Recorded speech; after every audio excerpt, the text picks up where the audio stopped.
নমস্কার, আমি সোনাই। আজ এসেছি আপনাদের প্রিয় চ্যানেল কাজলতা অরিজিনালসে। হ্যাঁ, একদম নতুন একটা সিরিজ নিয়ে। এই সিরিজ ঠিক কতদিন চলবে তা আমারও জানা নেই। পরবর্তীতে কে চালাবে তাও আমার জানা নেই। হ্যাঁ, শুরুটা হচ্ছে আমাদের কয়েকজনের হাত ধরে। এই সিরিজ কি নিয়ে সেটা বলার আগে কেন শুরু করা হচ্ছে সেই ব্যাপারে একটু কথা বলি। গত জানুয়ারি মাসে আমি যখন হাসপাতালের বেডে ভর্তি, আইসিইউ থেকে সব এইচডিইউতে এসেছি। অন্য সবার মতন আপ্তি পত্রিকার সম্পাদিকা, যিনি আমাকে বিশেষ স্নেহ করেন, ভালোবাসেন এবং বারবার বলেন, শোনাই লেখো, যাদের সাহসে লেখার সাহস পাই, তিনি হাসপাতালের বেডে আমি শোয়া অবস্থাতেই একটা কথা বললেন। কথা হচ্ছিল বিভিন্ন সৎসঙ্গ মন্দিরের সম্পর্কে লেখা হবে, আর সেই লেখা প্রকাশিত হবে আপ্তি পত্রিকায়। আপ্তি পত্রিকা বছরে 4 বার প্রকাশিত হয়: জানুয়ারি, এপ্রিল, জুলাই এবং অক্টোবর। যিনি বলছিলেন সৎসঙ্গ মন্দির নিয়ে সিরিজ হবে, এটি তার একটি স্বপ্ন। তিনি বলার সাথে সাথেই আমি বেশ কিছু 1 বছর আগে, মানে যে সময় কথা হচ্ছিল 2024 জানুয়ারি, তার থেকে 1 বছর আগে একটা লেখা লিখে ফেসবুকে পোস্ট করেছিলাম। লেখাটি ছিল সৎসঙ্গ মন্দির বিবেকানন্দ পার্ক নিয়ে। দিদি ওই লেখাটি পাঠিয়ে বললেন আর সুন্দর করে এডিট করে দিদিকে দিতে। হ্যাঁ, সেই লেখা প্রথম প্রকাশিত হয়েছিল জানুয়ারি মাসেই, আপ্তি পত্রিকা এসেছিল। তারপর লম্বা কাহিনী, সেসব লম্বা কাহিনীতে আমি যাচ্ছি না, সময় খুব কম। তবুও শুরুতে তো বলতেই হয়। সেই লেখার পরে এপ্রিল মাসে সৎসঙ্গ পুরী সম্পর্কে কিছু ঘটনা, সৎসঙ্গ পুরী সম্পর্কিত কিছু তথ্য নিয়ে আসি।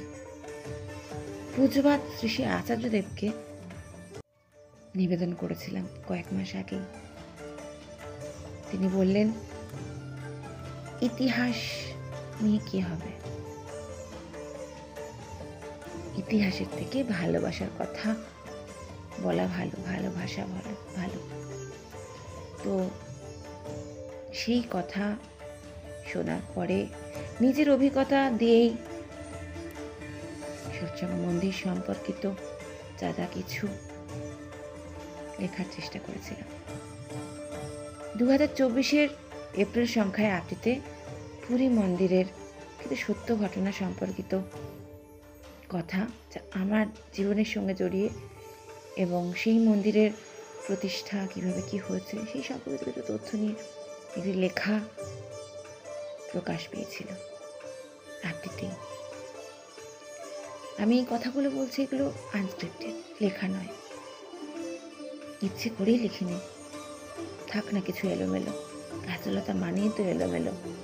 কাজলতার ট্যাগ লাইনে তাই, অবচেতন মন থেকে হঠাৎ করে উঠে আসা কিছু কাজ চাই নিতে পারে আলো। তো সেই লেখাগুলি আমার কাছে ছিল, এখনো আছে। এই জুলাই মাসেই প্রকাশিত হবে আপনি 3য় সংখ্যা। সেখানে কি থাকছে এখন আমি বলবো না। আর 4 জুলাই হঠাৎ করে ভয়েস অফ লবঙ্গের লবঙ্গ একটি ভয়েস করে পাঠালো। আমি বহু আগে ওকে লেখাগুলি দিয়েছিলাম, মনে হয়েছিল যে ও পড়লে ভালো হবে। এটি শুনে আমি সাথে সাথে সিদ্ধান্ত নিলাম, সেই সময় চলে এসেছে যে কিনা জানুয়ারি মাসে কথা হয়েছিল মমতা দিদির সাথে, যে আপ্তি পত্রিকায় প্রকাশিত কিছু লেখা নিয়ে আমরা অডিও বুক করব। তো আজকে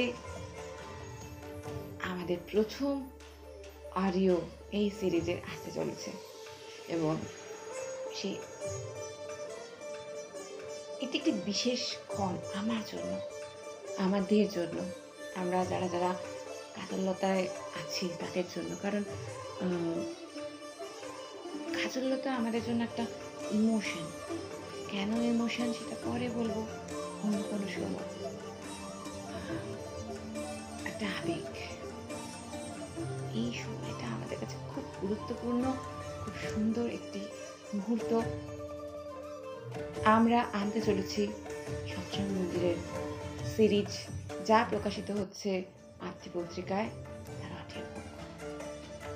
আমি জানি আপনারা সবাই সাথে থাকবেন, ভালোবাসবেন, এবং আপনাদের ভালোবাসা পেলে আমরা আরও অনেক এগিয়ে যাব।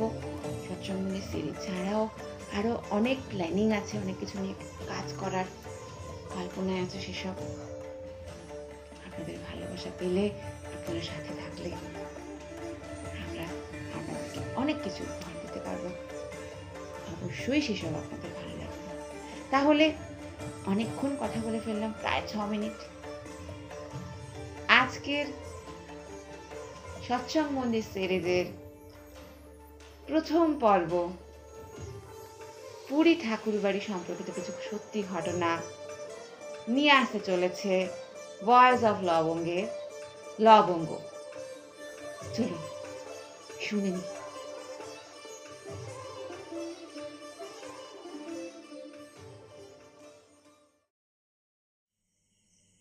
কথিত আছে এই পৃথিবীতে কোথায়, কেন ও কি ঘটছে বা ঘটবে সেসবের সম্পূর্ণটাই নাকি পূর্ব স্থিরীকৃত। আমরা যারা পরম দয়ালকে জীবনে গুরুরূপে পেয়েছি তারা শুধুমাত্র ভাগ্যশালীই নই, বরং এক অনন্ত আশীর্বাদের অধিকারী। জীবনের প্রতিটি পলে অনুপলে তার অসীম দয়া আমরা অনুভব করতে পারি। শত কষ্ট, বেদনা, যন্ত্রণার মধ্যে দিয়েও বুঝতে পারি যে তিনি আমাদের বুকে করেই আগলে রেখেছেন। আবার সেই আগলে রাখার মধ্যে দিয়েই কখনো নতুন করে চলার পথ দেখান তিনি। সম্প্রতি আমার জীবনেও ঘটে গেল এমনই একটি ঘটনা।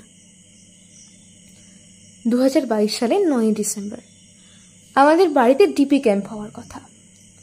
সেদিন সকাল সকাল কলেজ এসেছি। ঘটনাচক্রে আমার কলেজ টেকনো ইন্টারন্যাশনাল বাটানগর সৎসঙ্গ বিহারের পাশেই অবস্থিত। যাই হোক, পরীক্ষা চলছে। পরীক্ষার গার্ড দিতে গিয়ে অনুভব করলাম আমার শরীরটা খুব খারাপ লাগছে। এমনিতে বেশ কিছু মাস ধরে শরীরটা খারাপ যাচ্ছিল আমার। ডাক্তার, ওষুধ সবই চলছিল, তাই পরীক্ষার গার্ড দেওয়ার শুরুতে অতটা ভাবিনি। কিন্তু সময় যত পার হতে থাকলো পরিস্থিতি ততই খারাপের দিকে গেল। একসময় এমন অবস্থা হলো যে আমাকে হুইল চেয়ারে বসিয়ে প্রথমে কলেজের সিক রুমে আর তারপর সোজা কলেজের পাশে ইএসআই হাসপাতালে নিয়ে যাওয়া হলো। প্রাথমিক চেক আপের পর ডাক্তারবাবু ভর্তি করার কথা লিখে দিলেন। অথচ সেদিন সন্ধ্যাতে বাড়িতে ডিপি ক্যাম্প। ঠিক করলাম ভর্তি হব না, ইনজেকশন, ওষুধ যা দরকার নিয়ে বাড়ি চলে আসবো। ঘটনাচক্রে ডাক্তারবাবু ছিলেন পরিচিত। তিনি আমার সব সিদ্ধান্ত শুনে বললেন, যাচ্ছ যাও, কিন্তু ভর্তি হতেই হবে। এরপর যথারীতি বাড়ি চলে এলাম। কেটে গেল 1.5 দিন। 11 ডিসেম্বর অনুভব করলাম আমার বাম দিকটায় কোনো সেন্স নেই। আবারও ছুটলাম হাসপাতালে। এবার ভর্তি হলাম। অবশেষে 30 ডিসেম্বর কলকাতায় আমার মেরুদণ্ড অপারেশন হলো এবং একটি ক্লিপ বসানো হলো। এই অবধি মোটামুটি সবই ঠিক ছিল। 3 মাসে সুস্থ হওয়ার কথা, কিন্তু সুস্থ আর হচ্ছি না। পরের বছর অর্থাৎ 2023 সালের আগস্ট মাসের 15 তারিখ বাবা মার সাথে গেলাম ঠাকুরবাড়ি।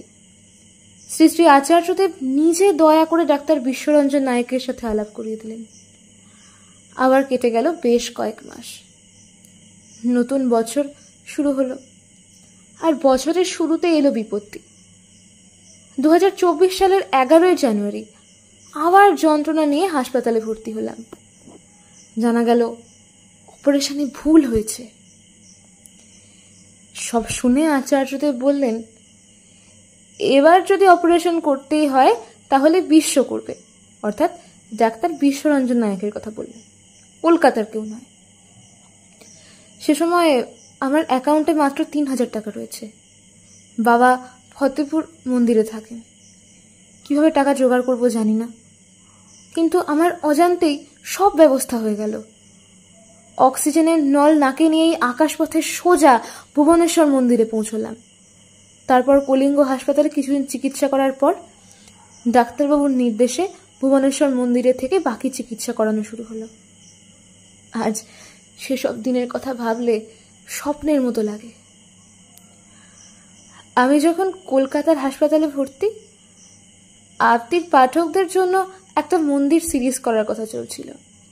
পরে এই নিয়ে অডিও ভিডিওর মাধ্যমেও কিছু করা যায় কিনা সে নিয়েও ভাবনা চিন্তা চলছিল। এই সময় আমি অসুস্থ হওয়াতে ভাবছিলাম কি করা যাবে, কিন্তু তার কাজের খোঁজ তিনি নিজেই রাখেন। আমার চিকিৎসা তখন মাঝপথে, হাসপাতাল থেকে ছাড়া পেয়েছি, কিন্তু ওষুধ চলছে। এমন সময় ডাক্তারবাবু বললেন, আমার বাবা মাকে বললেন, উড়িষ্যা এসেছেন যখন মেয়েকে নিয়ে পুরী ঠাকুর বাড়ি ঘুরে যান, ও তো এখন অল্প গাড়ি চড়তে পারবে। তার কথায় মনে সাহস এলো। আমরা 3 জন আর আমার সোনামুখীর বান্ধবী আলপনা মিলে এক দুপুরে রওনা দিলাম পুরী ঠাকুর বাড়ির উদ্দেশ্যে। আর সেখানেই এই লেখার জন্ম। মনে পড়ল, মা যখন একদিন আমার শরীর খারাপ দেখে কাঁদছিলেন, আমি বলেছিলাম, আচার্যদেব ওড়িশা পাঠাচ্ছেন কারণ আছে তাই, দেখো ইষ্টকর্ম হবে ওখানেও। এ যেন এক স্বপ্ন থেকে আর এক স্বপ্নের দেশে পাড়ি দেওয়ার মতো। পুরী মন্দিরে পৌঁছে 3 তলার ঘরে পাশের ছাদ থেকে দেখলাম সমুদ্র। কখনো সমুদ্র না দেখা আমি বড্ড হারিয়ে যাচ্ছিলাম সেখানে। ভাবলাম, আমার জীবনের এই অভিজ্ঞতাই লিখব আরতির পাঠকদের জন্য, আর তাতে থাকবে পুরী মন্দিরের গল্প। শুরু করলাম তথ্য সংগ্রহ, সাথে চলল সুন্দরের উপাসনা। আহা, সন্ধ্যা প্রার্থনার সময় যখন ঠাকুর ঘরে ঢুকলাম, দেখি ঠাকুরের সে কি রূপ! বিগ্রহ রূপ দয়াল যেন চেয়ে আছেন আমারই দিকে, যেন বলছেন, কি রে এলি তো, দেখ বাবাই সব ব্যবস্থা করে দিয়েছে। আমি কেঁদে ফেললাম। সত্যি তো তাই। অর্থ, গাড়ি, ডাক্তার, ওষুধ, হাসপাতাল, খাদ্য কিছু নিয়েই তো ভাবতে হয়নি, শুধুই দেখছিলাম এত দয়া তার। প্রার্থনায় মগ্ন হওয়ার পরই জয় রাধে শেষ করে নিচে বড়মার ঘরে গেলাম। সেখানে অপেক্ষা করছিল আরেক বিস্ময়। আমার সবার কাছে অনুরোধ, পুরী যখন যাবেন একবার প্রাণ ভরে দেখবেন শ্রী শ্রী বড়মাকে। যেন সদ্য বিবাহিত সেই বধূ স্বয়ং বসে আছেন আর মিটিমিটি হাসছেন। মনে হবে তার কাছে বসে মনের সব গল্প করি। তারপর গেলাম শ্রী শ্রী বর্দার ঘরে। উপরে শ্রী শ্রী ঠাকুর আর শ্রী শ্রী বড়মার ছবি, বিছানায় শ্রী শ্রী বর্দার বিগ্রহ, আর তার এক পাশে আচার্য দেবের মনোরম এক প্রতিকৃতি। না, ভুল বললাম, প্রতিকৃতি নয়, তিনিই ছিলেন নিজে। সেদিন নাম জপ এবং বাণী পাঠ শেষ হতেই গান করতে বললেন উপস্থিত এক দাদা। আমাকেই ডাকলেন কেন জানি না। সেদিন 2টি গান করার পরেও চোখের জল বাঁধ মানেনি আমার। সন্ধ্যা প্রার্থনার পর গেলাম শ্রী শ্রী বর্দার সমাধি দর্শন করতে। মনে হলো সমস্ত কোলাহল থেকে দূরে সরে এসেছি। পৃথিবীতে যদি কোথাও শান্তি থাকে তবে যেন তা একমাত্র ওখানেই। সমুদ্রের গর্জন, মৃদু আলো আর এক অচেনা ফুলের মিষ্টি গন্ধে মন মাতোয়ারা হয়ে উঠল। নিশ্চুপে বসে রইলাম বহুক্ষণ। ওদিকে মন্দির প্রাঙ্গণে তখন কীর্তন চলছে। পরে মন্দিরের পুরোহিত সন্তোষদা তার ঘরে আমাদের নিয়ে গেলেন। যে কদিন ছিলাম তুমুল কীর্তন হয়েছে তার ওই ঘরেই প্রতি সন্ধ্যেবেলা। মন্দিরের কর্মীদের সাথে কথার মাঝেই জানতে পারলাম কত অজানা গল্প, কত অবিশ্বাস্য কাহিনী। পুরী মন্দিরের কথা তো সকলেই জানেন, তবুও এই লেখা লিখছি একটি মাত্র কারণে। পুরীতে যতদিন ছিলাম একটা কথা বারবার মনে হয়েছে, নিজের অস্তিত্ব দিয়ে বোধ করেছি যে ঐশী লীলা একদিন ওই মাটিতে হয়েছে তার কোনো বিরাম আজও ঘটেনি। তার সুর যেন আজও প্রতিটি সকাল সাঁঝে সকল কাজের মাঝে নিয়ত বেজে চলেছে। সেই কলকাতা থেকে চিকিৎসার জন্য অত দূর নিয়ে গিয়ে তিনি যে এই কথা এভাবে লিখিয়ে নেবেন তাকে জানতো বলুন। সে বহু আগের কথা, 1922 সাল। তখন ভারতবর্ষে ইংরেজদের শাসন, রাজনৈতিক কারণে অস্থির হয়ে আছে দেশ। ঠাকুরের কাছেও গিয়েছেন বহু বিদগ্ধ মানুষ। ঠাকুর তাদেরকে দেশভাগ না হতে দেওয়ার অনুরোধ করছেন বারবার। এমন এক সময় দুর্গাপুজোতে পাবনার আশ্রমে এলেন নেতাজি সুভাষচন্দ্র বসুর পিতা শ্রী জানকীনাথ বসু এবং মাতা শ্রীমতী প্রভাবতী দেবী।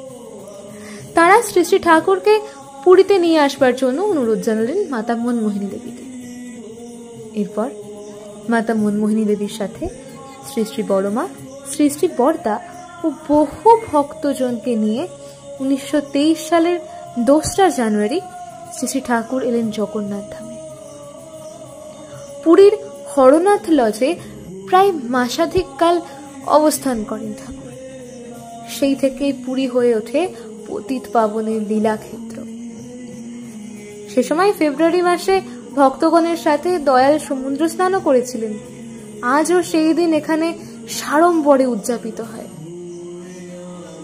শ্রী শ্রী ঠাকুরের মহাপ্রয়াণের পর শ্রী শ্রী বর্দা শ্রী শ্রী বড়মাকে নিয়ে জলবায়ু পরিবর্তনের জন্য আসেন পুরী।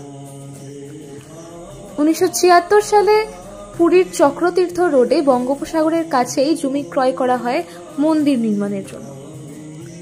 1989 সালের 12ই জুন এই মন্দির উদ্বোধন করেন স্বয়ং ভক্ত শ্রেষ্ঠ শ্রী শ্রী বর্দা।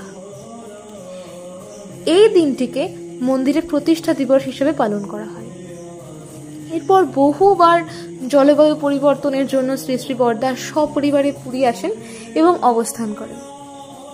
আর এরপর 1994 সালের 5ই আগস্ট পুরীতেই অন্তরালে চলে যান শ্রী শ্রী বর্দা। পুরী ঠাকুর বাড়িতে সমুদ্রের পাশে রয়েছে তার মহাসমাধি। এরপর পূজ্যপাদ শ্রী শ্রী দাদা, পূজ্যপাদ শ্রী শ্রী আচার্যদেব এবং ঠাকুর পরিবারের অন্যান্য সদস্যরা বহুবার পুরী ঠাকুর বাড়ি এসেছেন। পুরীকে বলে শ্রীক্ষেত্র। পুরীর স্বয়ং জগন্নাথের লীলাভূমি। শ্রী চৈতন্য মহাপ্রভুর পদধূলি ধন্য এই স্থান কত অলৌকিক ঘটনার সাক্ষী পুরী ক্ষেত্র।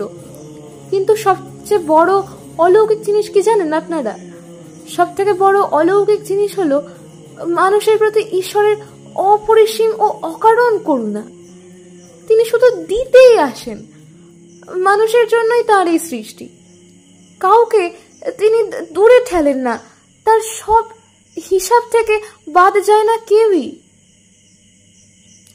একবার গভীর চিন্তামগ্ন শ্রী শ্রী ঠাকুরকে একজন জিজ্ঞাসা করেছিল যে তিনি কি ভাবছেন।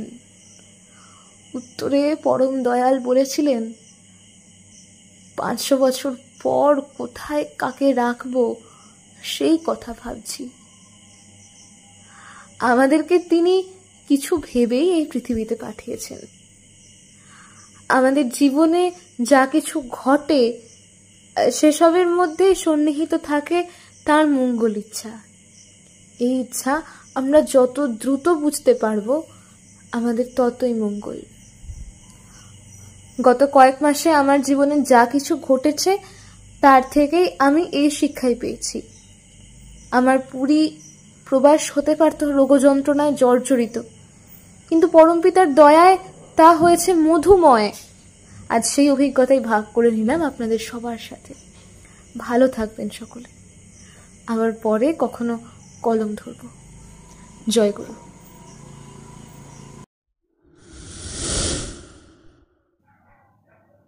আজকের পর্বটি এখানেই শেষ। জানাবেন আপনাদের কেমন লাগলো। আপনাদের লাইক, কমেন্ট, শেয়ার এর অপেক্ষায় আমরা থাকবো। সেটি বলছি না, আমি জানি আপনাদের ভালো লাগলে আপনারা এসব করবেনই। আমরা অপেক্ষায় থাকবো আপনাদের ভালোবাসার, আপনাদের পাশে থাকার, সাথে থাকার। তাহলে আজকের মতন আসছি, আবার দেখা হচ্ছে পরের পর্বে। সাথে থাকবেন, ভালো থাকবেন। নমস্কার।